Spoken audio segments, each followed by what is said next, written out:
Hi friends, அனைவருக்கும் வணக்கம். எல்லாரும் எப்படி இருக்கீங்க friends? நல்லா இருக்கீங்களா? இந்த வீடியோல நம்ம குழந்தைகளுக்காக ரொம்பவே ஹெல்தியான பால் தோசை எப்படி செய்யறதுன்னு சொல்லி பார்க்கலாம். இதுக்கு முதல்ல நம்ம ஒரு சின்ன கிண்ணத்துல ஒரு வாழைப்பழம் எடுத்துக்கலாம்.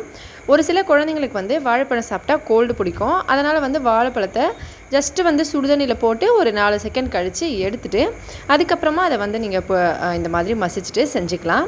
ஒரு வாழைப்பழத்தை இந்த மாதிரி நல்லா மேஷ் பண்ணிக்கிட்டு நம்ம ஒரு தோசைக்கான அளவுல தான் நாம இப்ப செய்றோம். இதில் பால் பவுடர் நல்லா ஒரு 2 ஸ்பூன் போல் சேர்த்துக்கோங்க.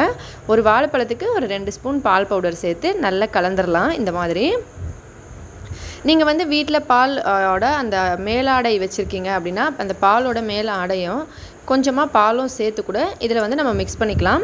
வாழைப்பழத்தை வந்து பச்சையாகவே கூட மிக்ஸ் பண்ணிக்கலாம்.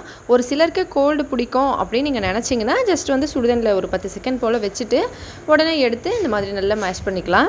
இப்போ இது இந்த மாதிரி நல்லா ஒன்றா சேர்த்து எல்லாத்தையும் ஒன்றா வந்து நம்ம கலந்துக்கணும், ஒரே பேஸ்ட் மாதிரி. இப்போ இது ரெடியாக இருக்குது. அடுத்ததாக அடுப்பு மேலே நம்ம இந்த மாதிரி தவாவை ஏற்கனவே நான் சூடு பண்ணி தோசையெல்லாம் செஞ்சுருந்தேன். அதில் வந்து இப்போ இன்னொரு தோசையை ஊற்றிக்கலாம். கல் தோசையோ இல்லை குழந்தைங்களுக்கு பேப்பர் தோசை பிடிக்குமோ இல்லை கல் தோசை பிடிக்குமோ குழந்தைங்களுக்கு பிடிச்ச மாதிரி தோசையை ஒரு ஷேப்புக்கு ஊற்றிக்கலாம். இந்த கல்லுக்கு வந்து கல் தோசை வந்து செஞ்சால் ரொம்ப நல்லாயிருக்கும். அதனால் நான் இந்த கல் தோசை தான் ஊற்றிருக்கேன். இப்போ ஊற்றிட்டு கொஞ்சம் வேக விட்டுறலாம். ஏன்னா இது கல் தோசை. நீங்கள் வந்து பேப்பர் தோசை செய்கிறீங்க அப்படின்னா கொஞ்ச நேரம் வந்து கழித்து அதுக்கப்புறமா நம்ம ஒரேடியாக தோசையை ஊற்றிட்டு அப்படியே நம்ம வாழைப்பழம் அந்த பேஸ்ட்டை வந்து நடுவில் வச்சு மடிச்சுக்கலாம்.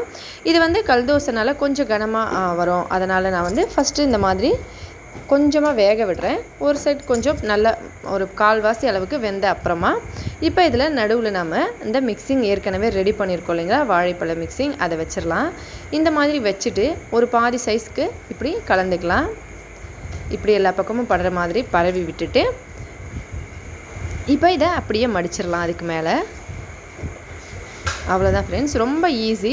குழந்தைங்களுக்கு எப்பவும் ஒரே மாதிரி தோசையாக செஞ்சு கொடுக்காம இந்த மாதிரி வாழைப்பழத்தை வச்சு செஞ்சு கொடுத்தீங்கன்னா வாழைப்பழம் வந்து குழந்தைங்களுக்கு ரொம்ப நல்லது, வெயிட் கெயின் பண்ணும், அதோட ஹெல்த்தியும் கூட. கண்டிப்பாக இந்த மாதிரி செஞ்சு கொடுங்க, குழந்தைங்க விரும்பி சாப்பிடுவாங்க. அதோட நம்ம பால் பவுடரும் சேர்த்துருக்கோம். ஹெல்த்தியாக சாப்பிட்டு சந்தோஷமாகவும் சேஃபாகவும் குழந்தைங்களுக்கும் பத்திரமா பார்த்துக்கோங்க. இந்த வீடியோ பிடிச்சிருந்தா லைக் பண்ணுங்கள், ஷேர் பண்ணுங்கள், மறக்காமல் நம்ம சேனலை சப்ஸ்கிரைப் பண்ணிக்கோங்க. மேலும் இதே போல் இன்னும் பல புதுவிதமான டிஃப்ரெண்ட்டான வீடியோஸ்லாம் பார்க்குறதுக்காக. ஹெல்த்தியாக சாப்பிட்டு சந்தோஷமாக இருங்க. நன்றி, வணக்கம்.